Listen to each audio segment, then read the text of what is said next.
name is Robert. I'm the Spray Foam Advisor, your moderator today. We're going to be introducing the pair of fabulous ladies to teach us about marketing spray foam. First, we have Julie Fornaro. Julie is a strategic brand and communications consultant with a passion for helping organizations grow their businesses and expand market share through unique, specialized branding, public relations, and marketing initiatives.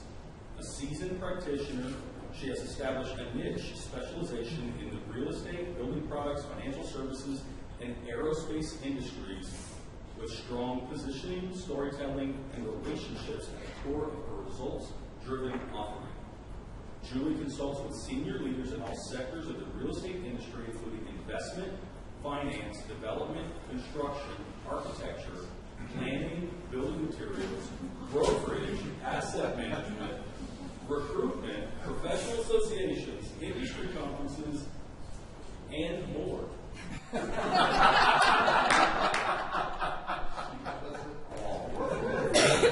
Her expertise spans corporate to property, product, and service-specific initiatives with experience in all incoming, producing, commercial, as well as for-sale residential sectors.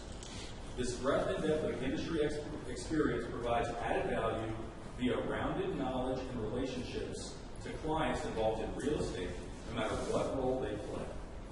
Julie Fornaro is a member of the Urban Land Institute and Building Industry Association and has served as a member of the Board of Directors for the Los Angeles chapter of the International Association of Business Communicators, an organization dedicated to education and best practices in the business communications industry.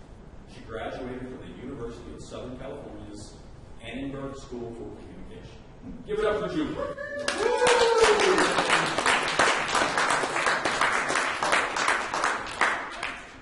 Sorry, no, that was good. That was good. I was told it says read the bio in the packet. Kimi Bahret. We just talked about this, and I feel like I just did it wrong. Yeah, Kimi Bahret. Kimi. All right, Kimi Bahret. All right.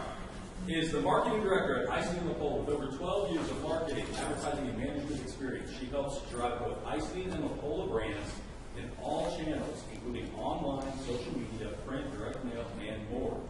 She brings a passion for people and building teams to Icing on the Pole and has enjoyed expanding her knowledge of spray foam through involvement in groups like Spray Foam Worldwide. Prior to Icing on the Pole, she spent over 8 years in corporate marketing and financial services. Having performed a range of activities like market research, campaign development, and product development for multi-billion-dollar credit unions, she brings with her an array of ideas to apply to marketing at Icing on the Pole. She has a passion for entrepreneurship, having founded and operated a small business on her own, and loves to work directly with contractors, having spent time as a digital marketing manager for a Houston-based digital marketing agency. She has expertise in search engine optimization, search engine marketing, email marketing, social media, and other digital marketing. She attended the University at Texas Tech University to achieve a master's in business administration and a bachelor's of arts in advertising. Give it up for Kimi.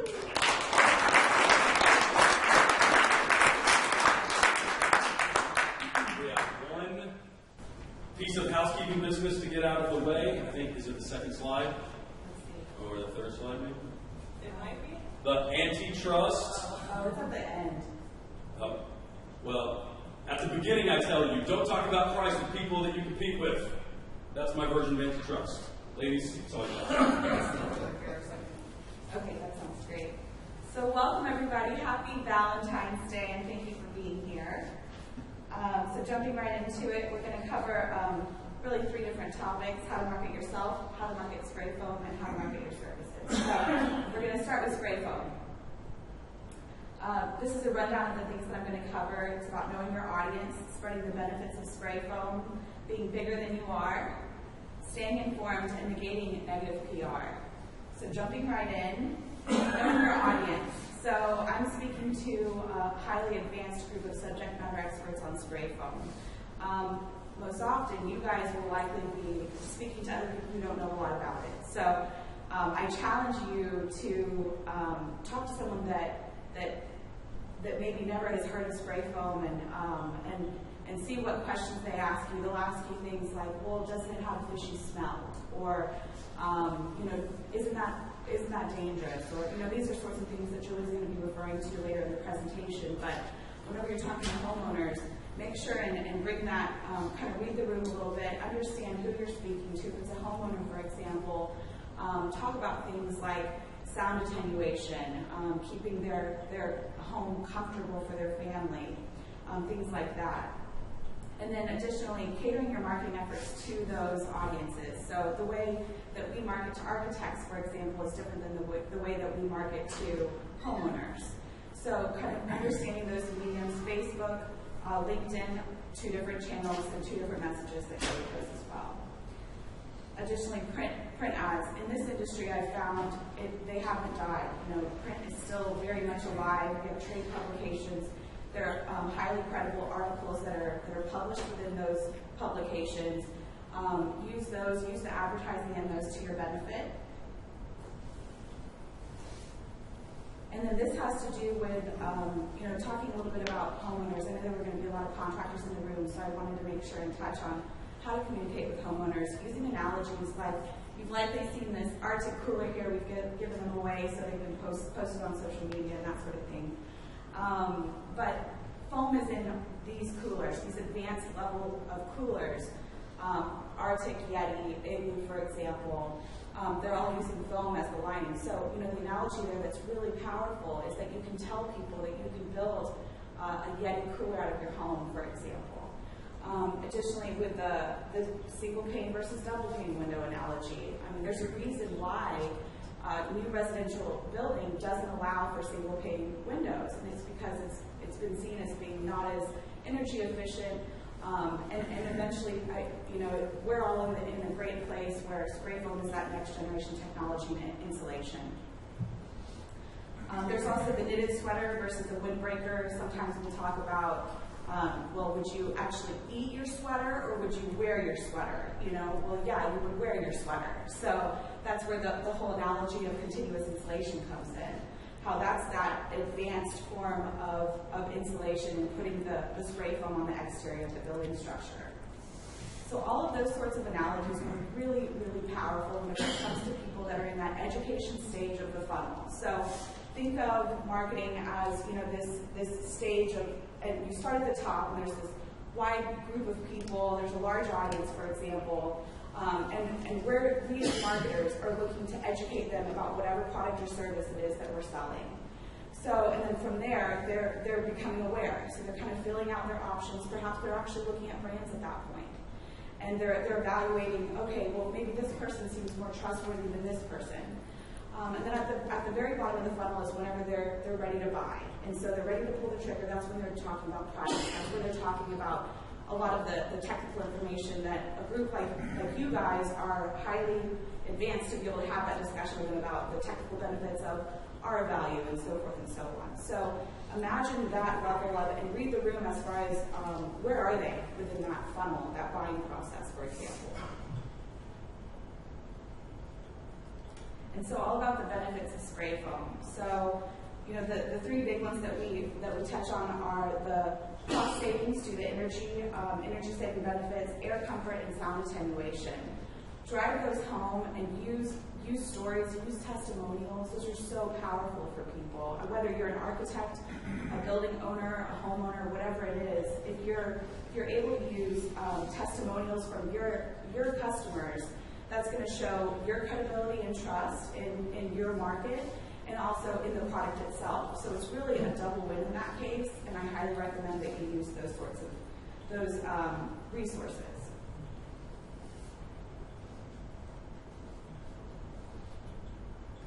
So this is all about, marketing is about being bigger than you are. So you could be a very small business, but you can have a flashy website. You can have all of the resources that a larger company can have, an app. All of these things can be done fairly affordably for people these days. You can also outsource your call center, so you have someone that, if someone was to call you, someone else is actually picking up that's not yourself. Using yard signs. These are all the sorts of very basic marketing things that contractors can be doing to make themselves look larger than they are. And think about the consistency of your brand. So that's where branding comes in. A lot of people are like, "But branding is a part of marketing." Absolutely. Whenever it comes to colors and fonts, it's extremely, extremely important. And it takes a trained eye to some extent. But I mean, once you get the hang of it, if you're using Helvetica, use Helvetica. Or if you're using, a sans serif, use it throughout. And make sure you know your colors that you're using in your marketing pieces. And add that level of detail to everything that you're doing, be it print, online, or what have you. Absolutely. To further explain what she's talking about with branding, it really creates trust when people see that your website, your business card, your flyer, your sign, the logo on your truck, all of these things are consistent. Imagine if you didn't have that consistency across all of those mediums. People would sort of look at you as disorganized and potentially not as trustworthy. And the consistency also creates that image in their head that they remember. They saw the logo on the truck. They have your business card. They see your website. They start to really remember who you are for the long term. Perfect. I mean, and talking about, and I have a list here, I should probably read my slides, but email signatures, letterhead, business cards, literature, Facebook pages, I mean, all of these things, to Julie's point, need to have the same sort of logo. Say you have, it's possible to have a few different variations of your logo, but make sure that you keep them within a file folder, those are your final formats, and you use them consistently going forward. One of the gentlemen on my team, by the name of Dave Feidel, has owned and operated his own spray foam business. And so a lot of the information that I got from this slide was from him. As far as having yard signs, having consistency in branding, it doesn't take necessarily a trained marketing person, it takes someone with attention to detail. So if that person isn't yourself, find someone on your team, maybe it's a wife, it's a sister, it's an aunt, it could be anyone, a friend, that maybe has that level of attention to detail, and then maybe send stuff to them. You ask them to proofread things, or just leverage them in a way and use their skills for being bigger than you are. So the spray foam industry, as we all know, it's dynamic. It's ever changing. And we're constantly on the cusp of some new thing or press release hitting that may affect us all in our jobs and our companies. So staying informed, being on the edge of nationwide legislation regarding HFO technology and the HFC phase-out, for example. That's this slide here. So just speaking for Isola, we're no longer shipping to Washington and California, and then there's other states at varying levels of legislation throughout the process right now. So knowing within these states which products that you're marketing, if you're spraying an HFC, obviously be looking for an HFO product to add to your product portfolio, and cater the messaging for these locations depending on where you are, which market area. I realize I'm breezing through these pretty quickly. Okay. Well, if we're going to have time for questions at the end, hopefully you guys will have some good ones to stump us. Yeah. So, knowing my audience, I know personally that contractors tend to get antsy during things like this, and they don't like to sit in presentations. So, we have a little group activity. We're going to build a QR code together. And actually, this QR code up here will take you to the QR code reader. So I ask you all to bring out your cell phones, and then stand up if you need to, move to the front of the room, and we're going to just launch this page right here. And QR-code/generator is the actual, that's why I think you're going to scan the QR code. But yeah, just walk up and get close and take a photo. And it'll launch like a Safari or whatever your browser is at the top. Click on it. Mine's actually still loading. I'll just give you the rundown of what it's supposed to do. And fun fact about QR codes, I was certain about 10 years ago these were going to die. That's what I thought. And I have to say I'm just amazed. I mean, and we've implemented them on drums, but they just will not die.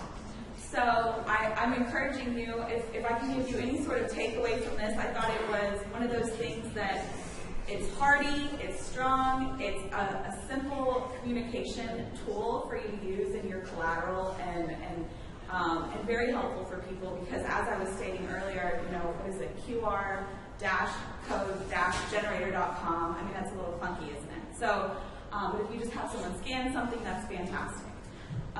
So all that to say, if you go to this website, what will happen is you simply type in, it could be a Facebook page, it could be some sort of online form that and that was mine. We did a California crawl last night, so mine was to generate to that form. So from there, you simply generate QR code, hit the green button, and then maybe do this outside of this building. And then from there, it just automatically downloads. So don't fill out any information. Don't put your information in. It's going to ask you for that. You don't even need to do that. You just hit download, and then there you have your QR code. It's very simple, very easy, and it's free. So that's my gift to you guys to take away from today's session. Yes. And then I'm going to pass things over to Julie. Okay, I get the fun topic. Can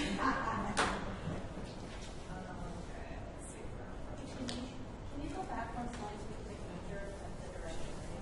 This one here? Yeah. No, the one with the That link. one right there. That one, sorry.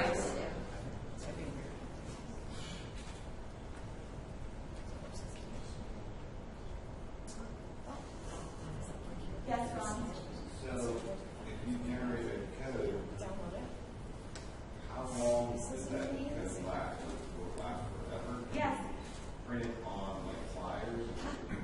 absolutely. Consider it a little block of data.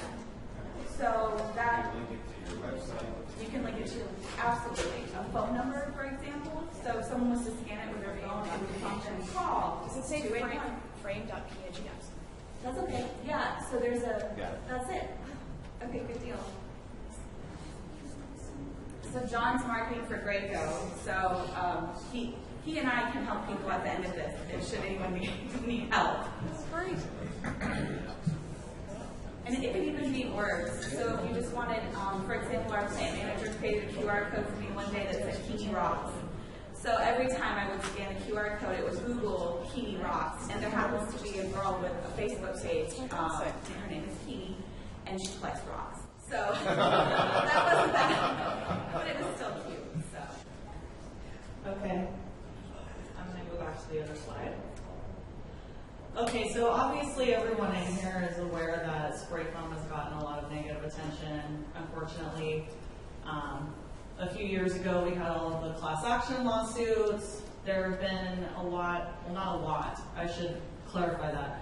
There have not been a lot of faulty installations, but unfortunately there have been a few that have led to widespread media coverage.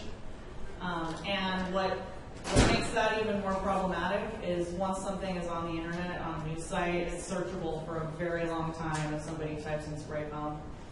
So you guys have probably experienced customers that have had questions because they've potentially been looking at, spray foam insulation or roofing as an option. They type it into a search engine, they come across those negative articles, or maybe they've heard things from friends that have seen those things. And so, first and foremost, it's obviously incredibly important that any installers are trained. And I also do work for the SPFA, so I will tell you that certification is very important, and it's becoming much more important. However, when you get those questions,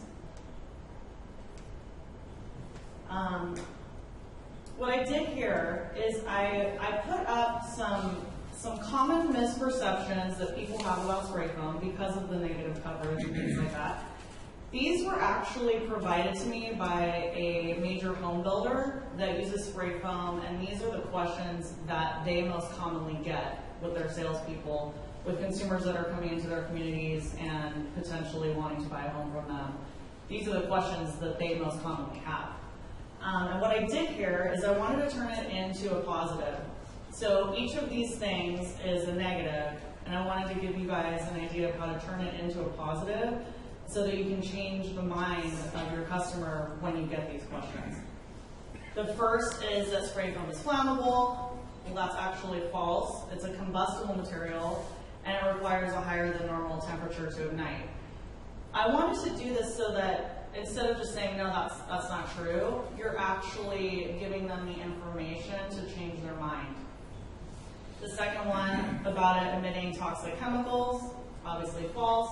If it's been properly installed and the curing has occurred, there is no outgassing of toxic chemicals. Likewise, the home with SPF isn't able to breathe. Well, actually, it creates better indoor air quality. And then the termite infestations, which I'm sure you guys have heard a lot about recently. That's a complex issue that's still unfolding, but this is some information that you can provide. If somebody thinks that if you have spray foam in your home, you're actually going to be attracting termites, that's not true. And this is a brochure that we recently put together for the SPFA, and it's designed specifically for consumers to give them concrete information about the benefits of spray foam and also more information on these myths that or misconceptions that they have. This is available to any of you guys if you want to use it. We have it as an electronic file, and we also have some print copies here, but just wanted to let you know that it's available.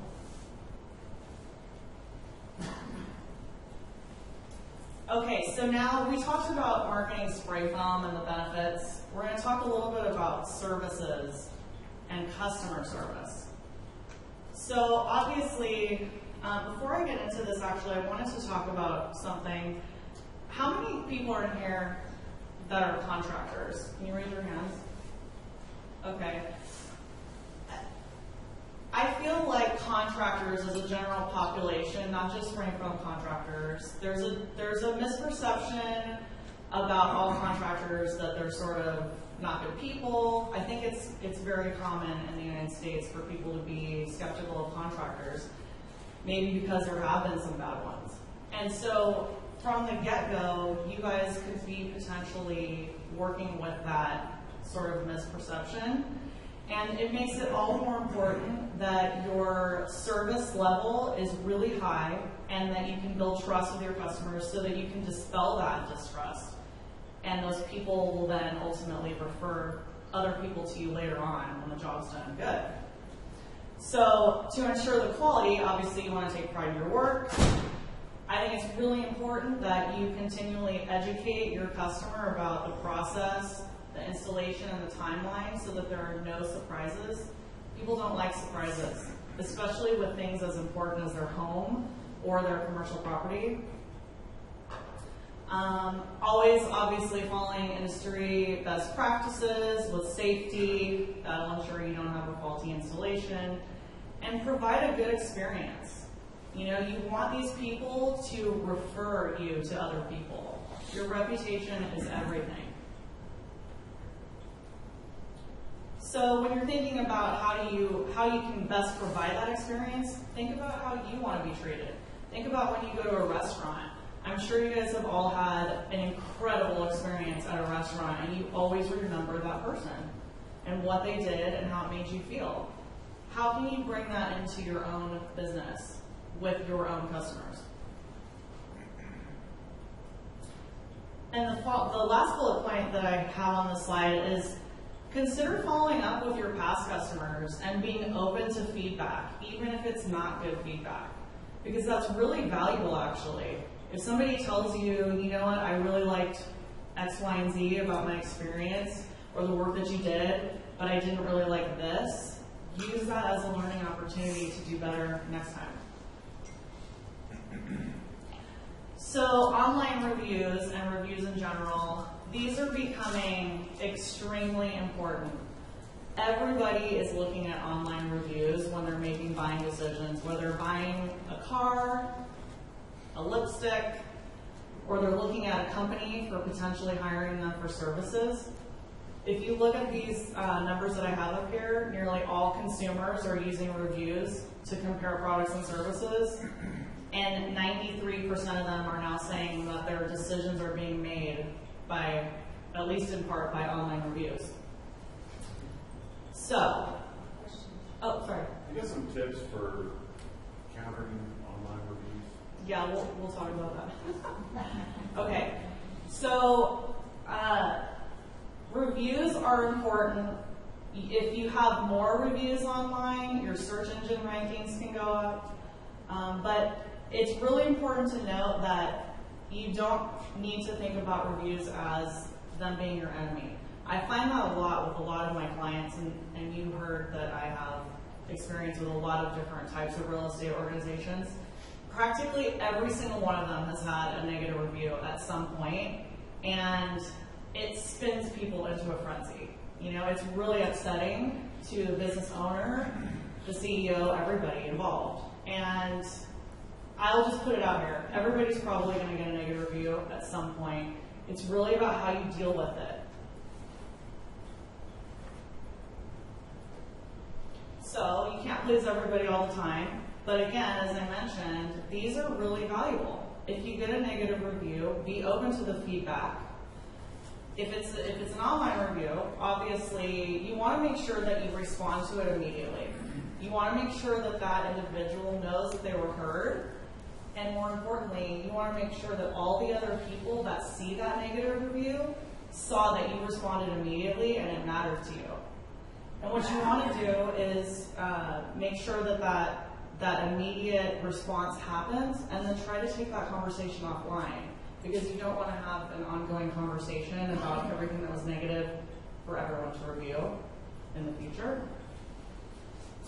I did want to also quickly mention review fraud. So there's a lot of different types of review fraud that are going on right now. There are people and companies that suppress negative reviews. There are people and companies that are creating false reviews or fake reviews. And you do not want to engage in any of that. Sometimes when there are companies that are suppressing negative reviews, it's pretty obvious. Or when they're fake, it's pretty obvious.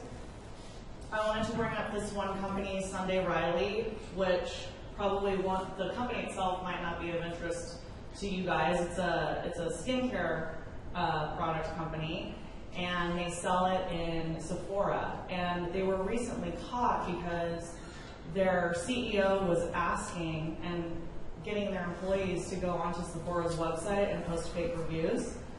And they got caught by the regulators and fined. And obviously the fine was bad, but all of the national press that they got about it was much worse. So in other words, don't do it. I got a question. Oh. How do you suppress a review, like a negative review? How would that take place? I don't. You may have some insight into this. They would just be deleting them. Yes. Yeah, if you can take them off. Yeah. I just think of like Google review. I don't think you can. Yeah, At least that's all. I'm not super familiar with it. Yeah, but that's what I think suppressing would mean is that you're deleting it and if I could add to this, I mean, ultimately be transparent. Mm-hmm. And so social media reviews, anything where you're interacting with other humans in that manner through a digital medium, it needs to reflect the goals and company focus. So if that sort of behavior is acting online, the thought process is, okay, well, what are you doing behind closed doors? Yeah. And so ultimately it needs to coincide. And so respond professionally, and then to Julie's point, take it offline. Yeah, I mean, I think people, like I said, they get obviously very upset when there's a negative review that occurs about their company or their service or whatnot. But it's part of your customer service. You know, it reflects your marketing and your reputation, but it's also your customer service. So treat the person like you would want to be treated if you were upset.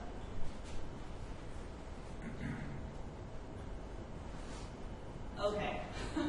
So I want to talk a little bit about personal brand. Obviously, you all have heard the word branding, and it's much more commonly a reference to companies and branding, as we talked about earlier. But I wanted to get you thinking about your own personal brand. How are you known in your business dealings? How do people view you? What are your strengths?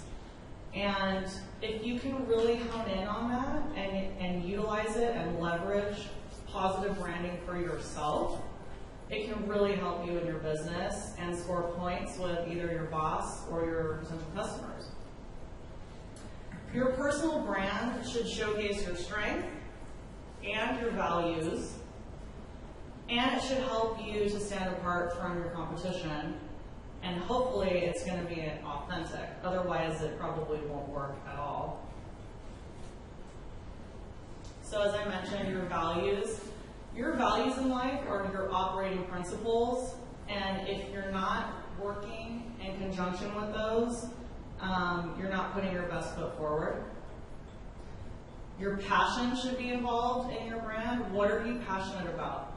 How are you communicating that to people? Whether it's your boss, your customer, your friend, anyone that you're talking to. Also, what is your purpose? How do you want to contribute to the world? How do you want to contribute to the company you work with? What sort of impact do you want to make? And how are you different? Because if you cannot communicate how you yourself are different, or why it will be a better or different experience working with you, then you're really just a commodity and you're not very valuable to somebody. So, how do you figure out those things for yourself? Obviously, you really have to take a deep dive and look at yourself and consider all those things that I mentioned. Values, what are your passions, how do you want to contribute, what is your purpose? And once you sort of take that deep dive, you can really start to formulate what your brand is and really use it, you know? If you're meeting with a customer for the first time, make sure that they know what your values are. Make sure that you're able to communicate how working with you is going to be better or different or going to solve a problem for them. So I was going to tell you a little bit about my story and how I came to my personal brand. So about 10 years ago, when the whole real estate and economic crisis happened, I was working at a marketing firm, and 95% of our clients were real estate. And it was obvious that our company was probably not going to survive. And so I was out of a job. And at the time, there were a lot of people that were marketing executives all across the country that were also out of jobs, because when you're in marketing, it's very cyclical. It's very responsive to what's actually happening in the cycle. And when things crash, that's a lot of times marketing people are the first to go, because companies don't want to spend that money at that time. So I really had to take a look at, what it was what position or what type of work I wanted to get. But also, I know I was competing against a lot of people. I'm not kidding. I was applying to jobs, and there were 2,000 people applying to some of them. And it was just it was frustrating, and, because usually if you're applying to a job and it's a regular time, there's nowhere near 2,000 people applying to it. So, I took a look at myself, because I was meeting with a bunch of different CEOs that wanted to hire me. And I really had to figure out, how am I going to stand apart? There's so many of me meeting with this person. So I looked at, what makes me different. I did that introspective work. And what I came up with was a compilation of how I see myself, but also feedback that I've gotten from other people that I've worked with or that know me and are close to me, and the feedback that they've given me. So my brand is 100% focused on results. When I'm working in business with clients, that is my top priority. Hands down, no contest. I also try as hard as I can to be transparent. And this is really important to me, because I've worked with a lot of people, colleagues and peers, where I've seen them not be transparent with clients, and I don't like it. I think it's deceptive. And I do not ever want to be that with my clients or the people that I do business with. You'll see there the integrity of business dealings. It's a similar concept.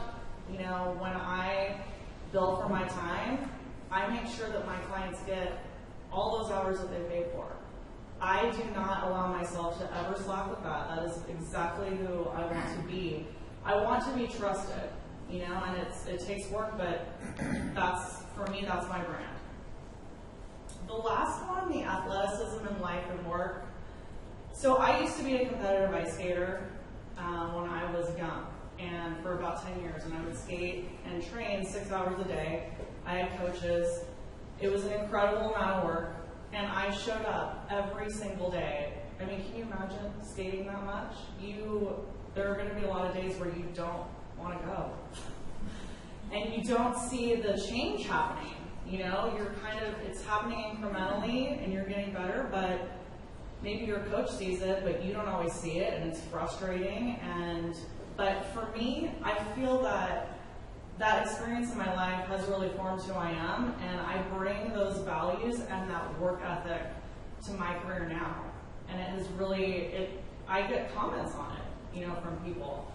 So for me, these are some of the core aspects of my personal brand, and all of them take work, you know.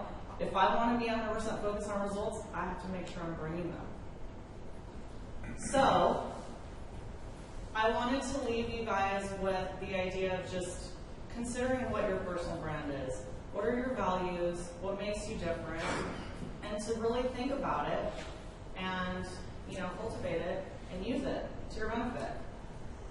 So I wanted to, okay, go ahead. I'm sorry, I didn't mean to cut it. I wanted to ask how marketing can help in what is a very thin market for hiring outside of Indeed or Craigslist or anything like that. Maybe you can touch on something like that for hiring. You mean recruitment? I guess so, sure. Looking for installers. Yes. It's very hard time. So, and this is kind of something that I touched on earlier, but consider those social mediums as purely mediums to communicate what it is that's going on within your company. So if you guys are doing appreciation events, employee appreciation events, or you know, you have training classes coming to the office, or you know, those are some things my last companies used to do that were really huge, important to people. And Benefits packages. Sorry? Like the benefits. Benefits packages, yeah. And some of that stuff, you know, people respond to stories, and that's where social media is really strong. So, you know, sharing that story with a photo, maybe it's someone like, you know, that has a huge smile on their face. People love to hear stories like that. So use social media for opportunities like that to highlight recruitment. There are also certain programs, like award-type programs or regional programs. Like I know that some of the business journals do it, where you can actually apply to be considered as one of the best places to work in your region. So you might want to look to see if there are any programs like that in your area. You obviously have to prove that you are, but once you do, you can put that on your website, you can put that on your email signatures, and then people, it's like a third-party validation for you being a good place to work. That's a great point. And those are free. So I've facilitated those in the past, and it's just a survey to employees. So it's very raw, and employees are going to give you a score, and it at least gives you a benchmark too. If you say you didn't make the cut, it's very beneficial to have that data. Okay, I was hoping to get a contractor volunteer that wasn't shy. Okay. We're going to try and figure out some of your brand. You made the noise over here. And It was more of a run. Sorry. That's the first part of his brand, is a grunt. Okay. You take contractor? Already? I think he's at it. Okay, so I'm just going to ask you some questions. You can stand here. Okay. Whatever makes you more comfortable. Okay, so what topics are you most, you know, enamored with? What do you like to talk about with people? Business or Either. where I'm from, I like to make connections with people about having similar places. I talked to Dave earlier, found a connection that he had a business where I grew up. Okay. Okay, so would you say making connections Yes. is important too? Okay. What are the parts of your job that you most enjoy? Seeing a satisfied customer, making a sale, finding new business. I get excited. My wife makes fun of me because anywhere we go, if I see stick frame going up, my heart gets racing because like there's a job out there. So, The hump. Okay. The hunt. I like that. Okay. What do you think that you do better than your competitors? I think I'm organized. I'm highly organized. I have a ability to communicate. Try to stay on top of things and on customer needs. Okay. So responsiveness and organization. If somebody was going to give you an award, what do you think it would be for? Integrity. Okay, that's a good one. And then what are your pet peeves that you see other people doing in work or that you experience? People that aren't organized. recognize people that have, say one thing to another, or they respond to something, and you're like, where did that come from? What are you mad about that? Right, okay. And then, what is your biggest hope or dream? That's it. What's my biggest hope and dream? To be able to retire and do what I want to do. It's time to retire. Okay. Success. I Yeah, don't know if we can success. put that out there. Okay. Good job. So these are probably the beginnings of some of your core brand for yourself, for your personal self.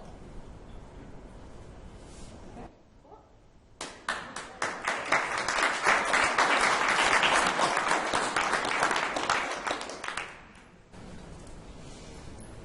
We have 1 minute. If Anyone? there's a 1 minute question, I got a question. What happens when your competitors start slandering you in reviews? Can you get those removed? Like, what's the best practice when that happens? I think that depending on what site it's on, there is some sort of process you can go through. I don't know that it always works. So you have to pay like an outside third party to go through and like dispute that for you? I think, like, for example, I don't know which sites, but there's a process that you have to go through and it gets reviewed by the actual site. Okay. I've heard sometimes it can help and sometimes it doesn't. Because I've had somebody actually reference that to me and I'm like, you guys are really battling here. Yeah, it's really an issue for whoever owns the site.